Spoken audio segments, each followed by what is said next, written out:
Hello everyone, welcome to Excel Dynamics. আজকে আমরা CF এর যে বাইকগুলো আছে এগুলোর মধ্যে সিরিয়াস কিছু কোয়ালিটি ইস্যু নিয়ে কথা বলবো। এই প্রবলেমগুলো আপনাদের ইঞ্জিনটাকে ডিস্ট্রয় করে দিতে পারে। এই জিনিসটা নিয়ে আমি আরও আগে ভিডিও বানানোর কথা ছিল, কিন্তু কিছুটা দিন ওয়েট করছি সিএফ এর যে আমাদের বাংলাদেশি ডিলার আছে তারা কোনো অ্যাকশন নেয় কি না সেটা একটু দেখলাম আর কি। কিন্তু ওনারা কোনো অ্যাকশন নিচ্ছে না। আমার কাছে মনে হচ্ছে আইদার তারা আনওয়্যার অফ দ্য প্রবলেম অথবা জিনিসটাকে সিরিয়াসলি নিচ্ছে না। তো আমি আর অ্যাকচুয়ালি ওয়েট করতেছি না, কন্টেন্টটা বানাতেই হচ্ছে। ইঞ্জিন মেকানিক্সের খুব ডিপে জিনিসগুলো যাবে, সো একটু মনোযোগ দিয়ে শুনেন কথাগুলো।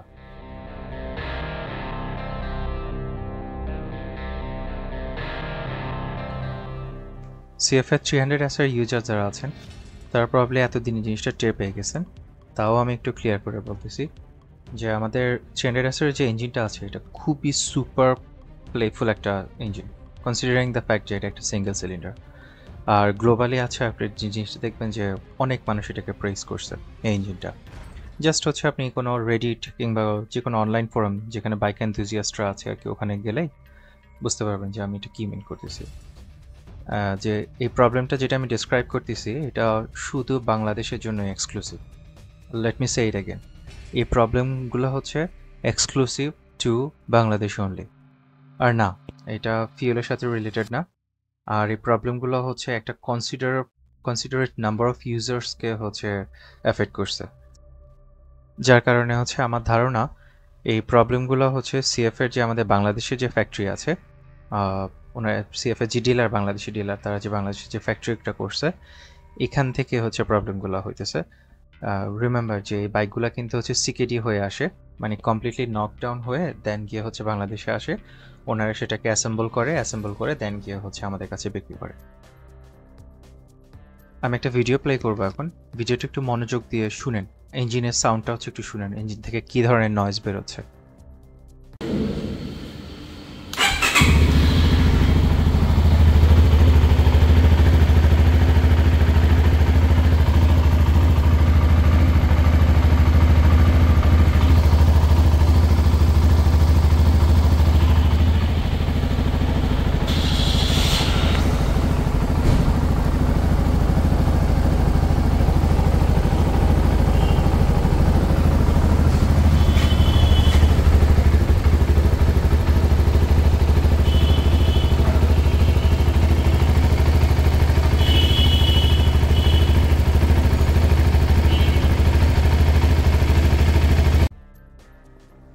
এই যে সাউন্ডটা শুনতেছেন না, অনেকটা সেলাই মেশিন চলতেছে একটা, এই ধরনের সাউন্ড। এই সাউন্ডটাই কি আপনার ভালভ ক্লিয়ারেন্সের সাউন্ড। ভালভ ক্লিয়ারেন্স যখন লুজ হয়ে যায় তখন গিয়ে এই সাউন্ডটা বেরোয়। তো এখন এই সাউন্ডটাকে 300S এর ইউজার যারা কিনা এই প্রবলেমটা দ্বারা অ্যাফেক্টেড, তারা সবাই ঝুনঝুনি টাইপসের সাউন্ড হিসেবে ডিসক্রাইব করতেছে। ওই সেম জিনিসই আর কি, আমি ডিসক্রাইব করতেছি একরকম, তারা ডিসক্রাইব করতেছে আরেক রকম করে আর কি।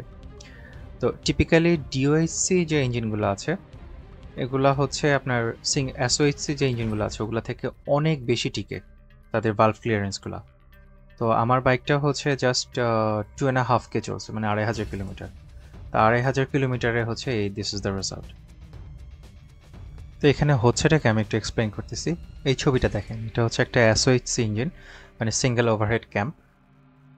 এখানে একটা জিনিস খেয়াল করে দেখেন, ক্যাম্প শ্যাফটটার ঠিক নিচে একটা বাকেট ট্যাপেট আছে, জিনিসটা একটু খেয়াল রাখেন। এবার এই ইঞ্জিনটা দেখেন, এটা কাওয়াসাকির 2019 সালে ZX10R এর ইঞ্জিনটা। এখানে সবুজ হাইলাইটের যে মেকানিক্যাল কম্পোনেন্টগুলো দেখতে পাচ্ছেন এগুলাকে ফিঙ্গার ফলোয়ার বলে। এগুলা জায়গায় বাকেট ট্যাপেটটা থাকার কথা। আমি যাচ্ছি না, এটা এখানে আরও অ্যাডভান্স জিনিসপত্র আছে, এটা ওনারা এটা ইউজ করছে ইঞ্জিনটা পারফরমেন্স বাড়ানোর জন্য। জাস্ট এতটুকু ধরে রাখেন যে এই সবুজ সবুজ যে মেকানিক্যাল কম্পোনেন্ট ওখানে আমাদের ওই একটু আগে যে বাকেট ট্যাপেটটা দেখলেন না, ওই বাকেট ট্যাপেটটা। এখন যেহেতু ইঞ্জিনটা ডিওএসসি মানে ডুয়াল ওভারহেড ক্যাম্প, উপরে দেখেন দুটা ক্যামশ্যাফট আছে। ক্যামশ্যাফটের মধ্যে স্কার্ট করা ক্যামলোবগুলো। এই ক্যামলোবগুলো ঘুরে ঘুরে দেন গিয়ে নিচে যে বাকেট ট্যাপেরটা আছে, বাকেট ট্যাপেরটাকে প্লে করবে আর কি, বেসিক্যালি ভালভগুলোকে ওপেন অ্যান্ড ক্লোজের জন্য। তো এখানে দুইটা ক্যামশ্যাফট, একটা গিয়ে আপনার ইনটেকের কাজটা করতেছে আর আরেকটা এক্সস্টের কাজটা করতেছে। এখন ভালভ ক্লিয়ারেন্সটা যদি লুজ হয় প্রত্যেকবার ক্যামলবটা হচ্ছে এই বাকেটটাকে হচ্ছে একটু দূরে গিয়ে হিট করবে। হিট করার কারণে ন্যাচারালি হচ্ছে স্মুথ অপারেশন হওয়ার কথা, কিন্তু সেখানে এটা হচ্ছে গিয়ে কাইন্ড অফ থাপ্পড় মারতেছে প্রত্যেকবার এই ক্যাম বাকেটটাকে।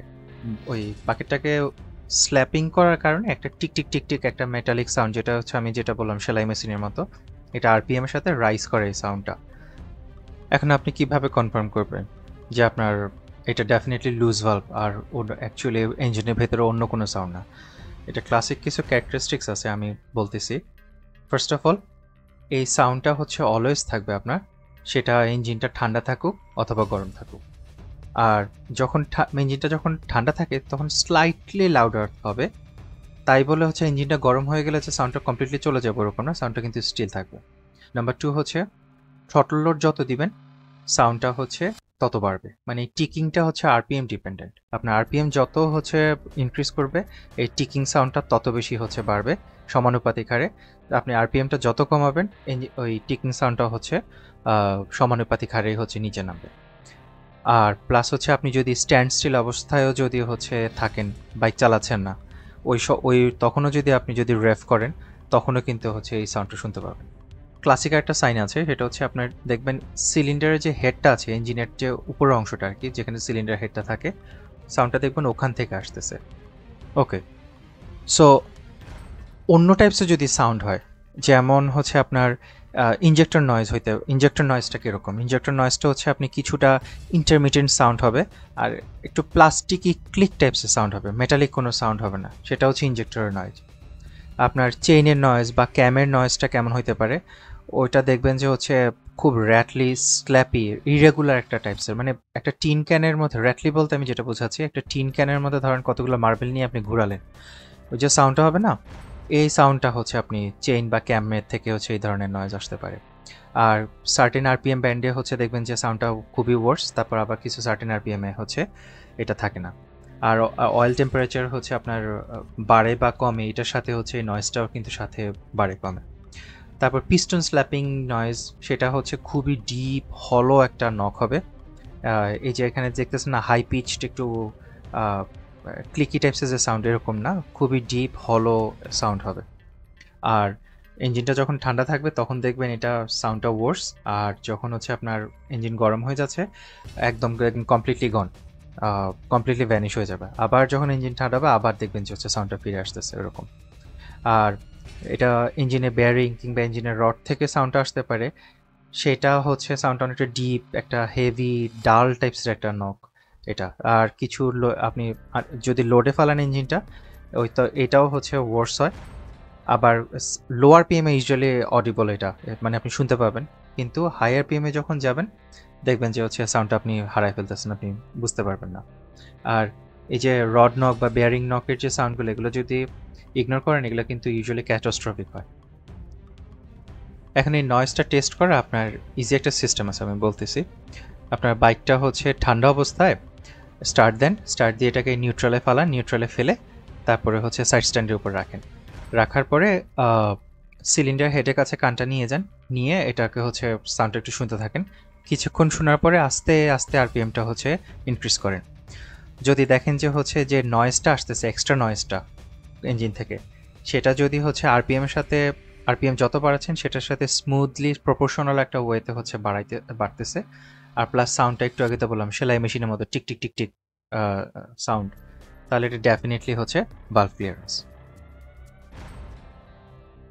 এখন 300 SR ইউজার যারা আছেন, তারা একদিনে প্রবাবলি আপনার ওনার্স ম্যানুয়াল যেটা আছে সেটা নেট থেকে নামাইছেন আই গেস। ওই ওনার্স ম্যানুয়ালটার 103 নাম্বার পেজে ডিরেক্টলি চলে যান। ওখানে গেলে দেখতে পাবেন, এই যে দেখেন ভালভ ক্লিয়ারেন্সটা আমাকে ইন্সপেক্ট করতে, মানে কখন হচ্ছে চেক করতে বলছে হচ্ছে 40,000 কিলোমিটার বা 24,000 মাইলে। তো এটা হচ্ছে স্কেজুয়ালড ইন্টারভাল, মানে তারা রেকমেন্ড করতেছে যে 40,000 কিলোমিটারে যদি কোনো সিমটম যদি এর আগে যদি না আসে, তাহলে 40,000 কিলোমিটারে আমার ভালভ ক্লিয়ারেন্সটা চেক করার জন্য। তাহলে আমার 300 SR যেটা, এটা হচ্ছে জাস্ট আমি 2,000 কিলোমিটার চালালাম, এই 38,000 কিলোমিটার আগে কেন হচ্ছে ভালভ ক্লিয়ারেন্স লুজ হয়ে গেল, কোয়েশ্চেন আসতে পারে। এখন দেখেন এই ইন্টারভালটা যেটা, এই ভালভ ক্লিয়ারেন্সের চেক করার ইন্টারভালটা, এটা একটা গাইড, এটা কোনো গ্যারান্টি না। আর তবে মাত্র 2000 কিলোমিটার চালানোর পর একটা ইঞ্জিনের ভালভ ক্লিয়ারেন্স চলে যাওয়া, যেটা কিনা হচ্ছে ইউজুয়ালি 40,000 কিলোমিটার চেক করতে, এটা পিওর অ্যাবনর্মাল। যে ইঞ্জিনিয়াররা কিনা হচ্ছে এই 300 SR ডিজাইন করছেন, তারা জানে যে তাদের ইঞ্জিনটা কীভাবে অপারেট করে। তো তাদের এই ওনার্স ম্যানুয়ালের মধ্যে তাদের রেকমেন্ডেশনটাও হচ্ছে ওরা ওভাবে ফেলছে। এখন আমি আমার সমস্যাটা নিয়ে আমাদের সিএফ বাংলাদেশে যে ডিলার যারা আছেন তাদের মিরপুরে যে শোরুমটা আছে ওখানে সার্ভিস সেন্টারে হচ্ছে নিয়ে গেছিলাম। নেওয়ার পরে যে মেকানিক আমার বাইকটাতে কাজ করছিলেন উনি প্রবলেমটা আইডেন্টিফাই করছেন, করে উনি আমার অ্যাডভাইস করলেন যে হচ্ছে আপনি বাইকটা আরও 3000 কিলোমিটার চালানোর পরে, মানে তখন আমার 2000 কিলোমিটার ছিল আর কি অটোতে, তা আপনি এটা আরও 3000 কিলোমিটার চালানোর পরে মোট 5000 হওয়ার পরে তারপরে হচ্ছে আমি আপনার শিমগুলো এটা ক্যাম্প বাকেটের নিচে যে শিমটা অ্যাডজাস্ট করে হচ্ছে ভালভ ক্লিয়ারেন্সটা অ্যাডজাস্ট করে, তো সেটাকে আমি হচ্ছে টলারেন্সের মধ্যে হচ্ছে এনে দিব। মাঝখানে জাস্ট একটা কথা নোট হিসেবে ঢুকাই, সেটা হচ্ছে এই ভালভ কভারগুলোকে খোলা কোনো টোটালি ঝামেলার কোনো কিছু না। আপনি ধরেন খোলার পরে যদি দেখা যাইতেছে আপনার শিমগুলো হচ্ছে স্পেকের মধ্যে আছে, তাহলে জাস্ট হচ্ছে আবার আপনি ইঞ্জিন কভারটা হচ্ছে আবার ভালভ কভারটা আবার লাগায় ফেলতেছেন, ইঞ্জিন কভারটা লাগায় ফেলতেছেন। বাট এটা যদি আউট অফ স্পেক হয়, জাস্ট শিমগুলোকে অ্যাডজাস্ট করে দেন গিয়ে হচ্ছে আপনি আবার ইঞ্জিনটা ক্লোজ করে ফেলতেছেন। তাহলে সিএফের যে মেকানিক উনি আমাকে কেন ওই অ্যাডভাইসটা দিলেন যে 5000 কিলোমিটার পরে এটা সার্ভিস করানোর জন্য? এটা ইউজুয়ালি সেন্সিবল, অনেস্ট আর ইউজুয়ালি টিপিক্যাল একটা অ্যাপ্রোচ। এটা আমি এক্সপ্লেন করতেছি।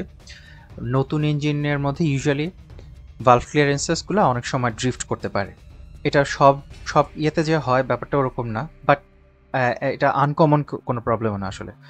তো আপনার প্রথম কয়েক হাজার কিলোমিটারে দেখা যাচ্ছে এটা স্যাটলিন হচ্ছে, তো যে কারণে প্রথম কয়েক হাজার কিলোমিটার আপনি যখন চালাচ্ছেন দেখবেন যে স্লাইটলি নয়েজি হচ্ছে ইঞ্জিনটা পাইতেছেন। আর প্লাস হচ্ছে যেহেতু তখনও বেড ইন হইতেছে, তখনও যেহেতু ওয়্যার ইন হচ্ছে, আপনি ধরেন কথার কথা 1000 কিলোমিটারে 1500 কিলোমিটার ক্লিয়ারেন্সটা চেক করে ক্লিয়ারেন্সটা হচ্ছে ঠিকঠাক করলেন, ওই দেখা যাচ্ছে যে সে আরও কয়েক হাজার কিলোমিটারে সে আরও বেড ইন হচ্ছে, হয়ে আপনার এটা আবার আউট অফ স্পেক চলে যাচ্ছে।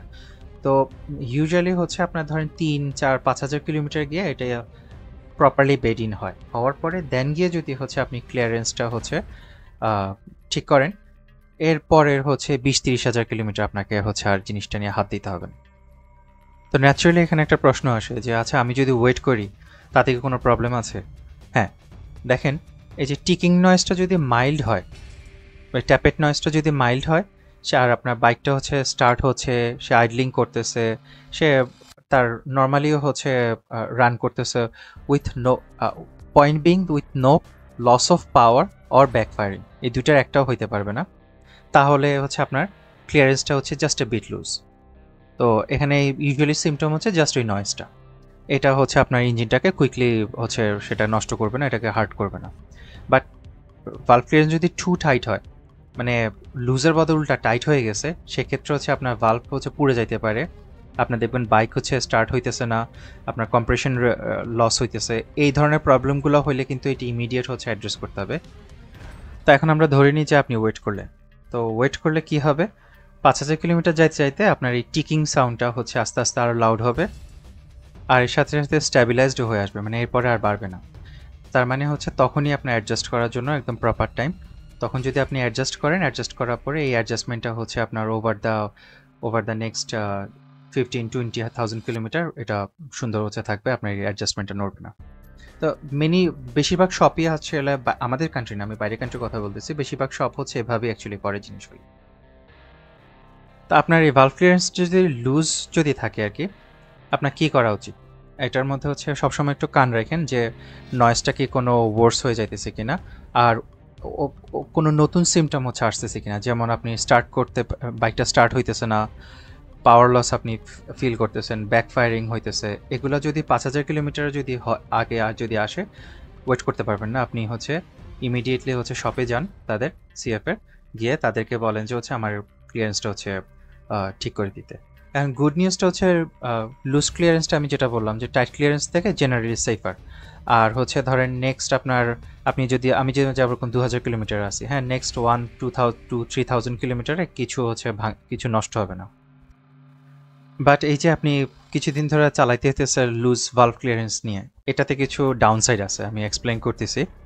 ফার্স্ট অফ অল, আপনার ভালভ ট্রেন থেকে এক্সট্রা হচ্ছে নয়েজ আসতেছে। আপনি যে মেটালিক টিকিং সাউন্ডটা যেটা পাইতেছেন, এটা হচ্ছে ক্লক লাইক সাউন্ডটা হচ্ছে আপনার হইতেই থাকবে, আর হচ্ছে আপনি যত বেশি চালাবেন সাউন্ডটা আস্তে আস্তে বাড়বে। এটা গেল একটা। নাম্বার 2 হচ্ছে আপনার ক্যামলো আর প্লাস হচ্ছে বাকেট। এই দুইটা জিনিসই হচ্ছে ইউজুয়ালি যত কিলোমিটার যাওয়ার পরে এগুলো হচ্ছে ওয়্যারিং হইতো, এগুলো নষ্ট হওয়ার কথা, তার আগেই হচ্ছে এগুলোর মধ্যে হচ্ছে ক্ষয় হবে। থার্ডলি, আপনার ভালভের ওপেনিং টাইমটা কমে যাবে। অ্যান্ড ভালভের ওপেনিং টাইমটা কেন কমতেছে? কারণ ক্লিয়ারেন্সটা বেশি। ক্লিয়ারেন্সটা থাকার কারণে ভালভটা হচ্ছে একটু পরে গিয়ে হচ্ছে ওপেন হওয়ার কারণে, আর প্লাস হচ্ছে একটু আগে গিয়ে ক্লোজ হচ্ছে। অর্থাৎ বেসিক্যালি ভালভটার ডুয়েল টাইমটা হচ্ছে শর্টার। তো এটার কারণে আপনার যে এয়ার ফুয়েল যে ইনটেকটা, এটারে কমায় দিচ্ছে, প্লাস হচ্ছে এক্সস্ট গ্যাসের যে বের হওয়ার যে প্রসেসটা, এটাকেও কমায় দিচ্ছে। এটার কারণে হচ্ছে একটু পারফরমেন্স সামান্য একটু রিডিউস হয়, কম্বাসশন এফিসিয়েন্সিও একটু লুজ হয়, প্লাস হচ্ছে হায়ার আরপিএমে গিয়ে আপনি হচ্ছে একটু কম পাওয়ার ফিল করতে পারবেন। আর আপনার ভালভ ক্লিয়ারেন্স যদি খুব বেশি হয়, টু মাস যদি হয়, সেক্ষেত্রে হচ্ছে আপনার থ্রটল রেসপন্সটা হচ্ছে স্লাগিশ হইতে পারে। তো কারণ হচ্ছে আপনার ইঞ্জিনটা প্রপারলি অপটিমালি হচ্ছে ব্রিথ করতে পারতেছে না, নিঃশ্বাস নিতে পারতেছে না। তো যে কারণে আপনি থ্রটল রেসপন্সটা খুবই বাজে পাবেন। আর অবভিয়াসলি কম্বাসশন যেহেতু বাজে হচ্ছে, এয়ার ফুয়েল যে মিক্সচারটা, এটা যদি ইনএফিশিয়েন্ট, আপনার ফিউল এফিসিয়েন্সিটাও একটু ড্রপ করবে। এটা স্মল, বাট আপনি লং ডিস্টেন্সে এটা ডেফিনেটলি নোটিস করবেন। ওকে, এবার আরেকটা জিনিসে যাই। মাঝে মধ্যে মানুষকে বলতে শুনবেন যে হচ্ছে ডিওএসসি ইঞ্জিনগুলো এগুলার নিজেদেরকে রেগুলার ভালভ ক্লিয়ারেন্সগুলো অটো অ্যাডজাস্ট করে। এটা খুবই কমন একটা মিথ, আর এটা মোস্ট মোটরসাইকেলের জন্য ট্রু না। এটা আপনার যে 300 অ্যাসার যেটা আছে এটার জন্য ট্রু না। ডিওএসসি ইঞ্জিন মানে না এই যে আপনার ভালভ অ্যাডজাস্টমেন্টটা অটোমেটিক্যালি হচ্ছে অ্যাডজাস্ট হয়। দেখেন, বেশিরভাগ ডিওএসসি যে ইঞ্জিনগুলো আছে, ইনক্লুডিং আমাদের যে 300 অ্যাসার, এরা হচ্ছে সেলফ অ্যাডজাস্টিং ভালভ থাকে না। এরা যেটা ইউজ করে সেটা হচ্ছে শিম আন্ডার বাকেট সিস্টেম। এটা কেন ইউজ করে? কারণ এগুলো প্রেসাইজ, ডিউরেবল, কিন্তু এগুলা auto adjusting completely manual. Hydraulic লিফটারগুলো সাধারণত হচ্ছে আপনার কিছু V6 বা V8 ইঞ্জিন, মানে গাড়ির ইঞ্জিন কথা বলতেছি, ওগুলোর মধ্যে ইউজ হয়। আর খুবই লোয়ার রেভিং কিছু মোটরসাইকেল, যেমন হন্ডার শ্যাডো 750 যে বাইকটা আছে, ওইটার মধ্যে হচ্ছে আপনার হাইড্রোলিক লিফটার হচ্ছে ইউজ করছে। এই 300 অ্যাসারের ইঞ্জিনটাই দেখেন, এটার ভালভ ক্লিয়ারেন্স হচ্ছে চেক করার কথা বলছে 40,000 কিলোমিটার। তো ওই লং ইন্টারভালটাকে মানুষ মনে করে হচ্ছে যে এগুলো মানে অটো অ্যাডজাস্ট হয়। ব্যাপারটা ওরকম কিছু না, এটা কমপ্লিটলি মিথ, এগুলো ম্যানুয়ালি। এখন এই জিনিসের সাথে ন্যাচারালি একটা কোয়েশ্চেন আসে যে আমাদের এই বাইকগুলোতে হাইড্রোলিক ট্যাপেট ইউজ করে না কেন, যেগুলো কিনা অটো অ্যাডজাস্টিং। একটা কারণ হচ্ছে, হ্যাঁ ঠিক আছে, হাইড্রোলিক ট্যাপেটগুলো হচ্ছে অটো অ্যাডজাস্ট হয়, কিন্তু এরা করে কি, ইঞ্জিন অয়েলের যে প্রেশারটা আছে ওইটা দিয়ে হচ্ছে আপনার সবসময় জিরো ক্লিয়ারেন্স হচ্ছে মেনটেন করে। তো যে কারণে আপনার কোনো সময় হচ্ছে ভালভের যে শিমটা ওইটা অ্যাডজাস্টমেন্টের দরকার পড়বে না। কিন্তু আপনি হাই আরপিএমের কথা যদি ধরেন, যেমন বাইকের ক্ষেত্রে এটা 10,000, 12, 13, ইভেন 16, 20,000 আরপিএমও হচ্ছে খুবই কমন। তো এই আরপিএমের মধ্যে যখন একটা ইঞ্জিন ঘুরে, ওখানে যদি আপনি হাইড্রোলিক লিফটার ইউজ করেন, ওরা হচ্ছে কুইকলি রিয়্যাক্ট করতে পারবে না। তো যে কারণে হচ্ছে ভালভ হবে কি, ফ্লোট করবে, বা টাইমিং স্ট্যাবিলিটি হইতে পারে। আর প্লাস হাইড্রোলিক লিফটারগুলো হচ্ছে ন্যাচারালি সলিড যে শিম বা বাকেটগুলো থেকে ওগুলো থেকে হেভিয়ার। তো যে কারণে হচ্ছে ভালভ ট্রেনের যে ইনার্শিয়াটা আছে ওইটা বাড়ায় দেওয়ার কারণে আপনার রেড লাইনটা দেখা যায় হচ্ছে অনেক আগে চলে আসে। তো আপনি হায়ার পেমে নিতে পারবেন না ওই ইঞ্জিনটাকে।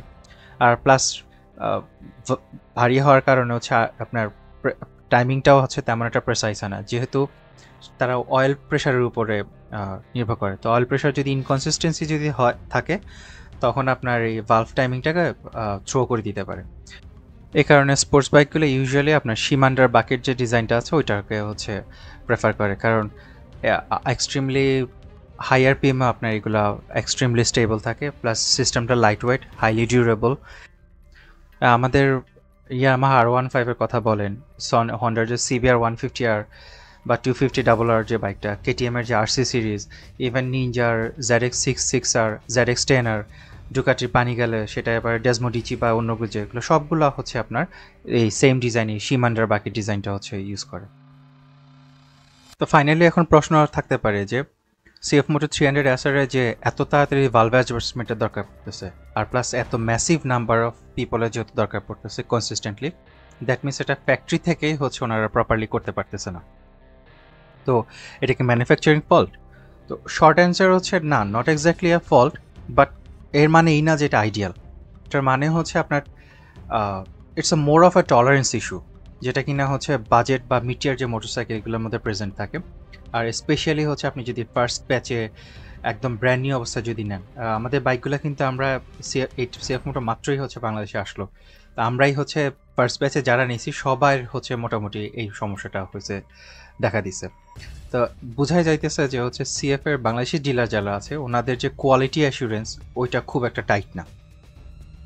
তো কিউসি প্রপার কিউসি চেক বা কিউসি চেকের মধ্যে এই জিনিসগুলো হচ্ছে ওনারা লিস্টের মধ্যে রাখে নাই যে এই প্রবলেমগুলো হচ্ছে আমাদের ফ্যাক্টরিতে হচ্ছে অ্যাড্রেস করা উচিত, নট নেসেসারিলি যে মানুষের হাতে দেওয়ার পরে তারপরে তার ইউজ করতে করতে পরে আমরা হচ্ছে সার্ভিস সেন্টারের জিনিসগুলো ঠিক করে দিব। তা এখন এটা কি প্রবলেম? দেখেন, একটু আগে বললাম যে এটা নট নেসেসারিলি একটা ম্যানুফ্যাকচারিং ডিফেক্ট, আনলেস এটা যদি স্পেকের খুব সিভিয়ারলি বাইরে থাকে। খুব সিভিয়ারলি বাইরে যদি থাকে আপনার ইঞ্জিনটা কিন্তু ক্ষতি হতে পারে এটার কারণে। কিন্তু এই যে আমি এতক্ষণ যা আলোচনা করলাম ওগুলা দিয়ে আপনি প্রবাবলি হচ্ছে চেক করতে পারবেন যে আপনার এটা স্টিল হচ্ছে টলারেবল কিনা, সহ্য করার মতো কিনা। যদি সহ্য করার মতো হয় তাহলে আমি বলবো যে হচ্ছে 5000 পর্যন্ত ওয়েট করে দেন গিয়ে হচ্ছে অ্যাডজাস্ট করে ফেলেন। আর এটা তো বললামই যে হচ্ছে এটা এতটুকু রিফ্লেক্ট করতেছে যে যে ডিলার এটা হ্যান্ডেল করতেছে তাদের যে কিউসি টলারেন্স এটা একটু লো। দ্যাট মিনস গ্রামীণ মোটরস সিএফ এর বাংলাদেশি ডিলার যারা ওনারা হচ্ছে কোয়ালিটি চেকের মধ্যে ওনারা একটু স্যাক্রিফাইস করতেছে। এটা আমি কিভাবে শিওর? কারণ বাইকটা হচ্ছে গ্লোবালি ডুইং ফাইন। এই যে প্রবলেমটা যেটা আমরা ফেস করতেছি বাংলাদেশিরা, তা এটা আমি আচ্ছা আর কোথাও হচ্ছে এই প্রবলেমটা ডকুমেন্টেড দেখিনি। সবখানে হচ্ছে ফ্যাক্টরি থেকে হচ্ছে প্রপারলি হচ্ছে বাইকটা বেরোচ্ছে, কিন্তু আমাদের দেশে হচ্ছে লুজ ভালভ নিয়ে বেরোতেছে। তো এখন এটা কি করতে পারেন আপনি? সেটা হচ্ছে নেক্সট টাইম যখন সার্ভিসে যাবেন গিয়ে আপনার মেকানিককে বলবেন যে আমার ভালভ ক্লিয়ারেন্সটা চেক করে দেন। সে হচ্ছে প্রবলি কানে দিয়ে শুনেই হচ্ছে জিনিসটা বুঝতে চাইবে যে এটা টলারেন্সের বাইরে চলে গেছে কিনা। তো যদি টলারেন্সের বাইরে চলে যায় তাহলে এটা অ্যাডজাস্ট করতে হবে ইমিডিয়েটলি। অ্যাডজাস্ট করার পরে আপনার প্রবাবলি যেটা বললাম যে এর আগেও বলছি আমি যে 20-30 হাজার কিলোমিটার, কনসিডারিং যে দ্য ফ্যাক্ট যে এভরিথিং এলস রানস ফাইন, আপনার 20-30 হাজার কিলোমিটার এটাকে চেক দিতে হবে। ওকে, সিএফ মোটর বাংলাদেশে যে ডিলার আছে গ্রামীণ মোটরস তাদেরকে আমি এই ভিডিওতে হয়তো একটু ছেড়ে দিলাম, কিন্তু নেক্সট একটা ভিডিও আমি আরেকটা করতেছি। সেটা হচ্ছে আমাদের 300 এর বাইকটা একটা লাউড ফাক করে একটা নয়েজ করে হঠাৎ করে বন্ধ হয়ে যায়। তো এটার কারণে অনেকের হচ্ছে স্টার্টার মোটর যেটা আছে স্টার্টার মোটরের পিনিয়ামটা ওটা ভেঙে গেছে। এটা খুবই খুবই খুবই সিভিয়ার একটা প্রবলেম। এই টাইপসের প্রবলেম নিয়ে ওরা বাইক যে এই আমাদের বাইকগুলো ইঞ্জিনগুলো ফ্যাক্টরি থেকে কীভাবে বেরোইতে দিল আমার কাছে খুবই অবাক লাগতেছে। আর আমি বেসিক্যালি ওই সমস্যাটার জন্যই হচ্ছে ওইটার কোনো সমাধান আসতেছে কিনা সেটার জন্য এতদিন বসেছিলাম। যেহেতু আনতেছে না তাহলে হচ্ছে এটা নিয়ে কথা বলতেই হচ্ছে। তো এই ভিডিওতে আমি এই জিনিসটা নিয়ে হচ্ছে কথা বলতাম, বাট অলরেডি হচ্ছে ভিডিওটা 20-25 মিনিটসের মতো কাছাকাছি মনে হয় চলে গেছে অলরেডি। এখানে যদি হচ্ছে কথা বলে এটা প্রবাবলি হচ্ছে ট্র্যাক রাখা যাবে না। তো বেটার হয় যেহেতু সিম অ্যাডজাস্টমেন্টের যে প্রবলেমটা এটা এক ধরনের প্রবলেম, তাহলে হচ্ছে কমেন্ট বক্সের মধ্যে আমি হচ্ছে এই জিনিসগুলো হচ্ছে একটা ট্র্যাক রাখতে পারবো। আর নেক্সট হচ্ছে ভিডিও আমি 2-1 দিনের মধ্যে সেটা দিচ্ছি ইনশাল্লাহ। ওটার মধ্যে হচ্ছে আমি ওই স্টার্টিং প্রবলেমটা নিয়ে কথা বলবো, ওইটার কেন হচ্ছে এবং কেন এটা এত সিরিয়াস সেটাও আমি এক্সপ্লেন করবো আপনাদের কাছে। এবং সিএফরে আমাদের গিয়ে ইমিডিয়েট একটা নোটিশ দিতে হবে যে আমাদের এই সমস্যাটা হচ্ছে ইমিডিয়েটলি যাতে একদম আর্জেন্ট বেসিসে যাতে অ্যাড্রেস করে আমাদের ইঞ্জিনগুলো নষ্ট হয়ে যাওয়ার আগে। আর আপনাদের কাছে অনুরোধ, দুইটা ভিডিও যেহেতু দুইটা আলাদা আলাদা টপিক নিয়ে, আপনারা যারা যারা প্রবলেমগুলো ফেস করতেছেন আপনারা নিজেদের মধ্যে যখন কনভারসেশন করতেছেন না, আরেকটা ইউজার যাতে হচ্ছে আপনার কমেন্টটা থেকে উপকৃত হয়, দুইটা ভিডিওতে একই টপিক নিয়ে কথা বলেন না। এই ভিডিওটাতে হচ্ছে আপনারা জাস্ট সিম অ্যাডজাস্টমেন্টটা নিয়ে হচ্ছে কথা বলেন, ওটা নিয়ে আপনার এক্সপিরিয়েন্স শেয়ার করেন কমেন্ট বক্সে, এবং কোনো যদি অ্যাডভাইস থাকে কোনো ইউজারের প্রতি সেটাই হচ্ছে এখানে দিতে পারেন। আর ওই যে থাক করে বন্ধ হয়ে যাচ্ছে যে প্রবলেমটা, ওইটা নিয়ে আমরা হচ্ছে আরেকটা ভিডিও আমি দিব, ওই ভিডিওটার মধ্যে হচ্ছে ওই প্রবলেমটা নিয়ে কথা বলেন, এই ভিডিওটা ওইটা নিয়ে কমেন্ট করেন না। আপনার চেনা পরিচিত 300 এসআর ইউজার যারা আছেন, যারা কিনা এই সমস্যাটা ফেস করতেছে, তাদেরকে ভিডিওটা শেয়ার করে দিন। আজকের জন্য এতটুকুই। Have a good day.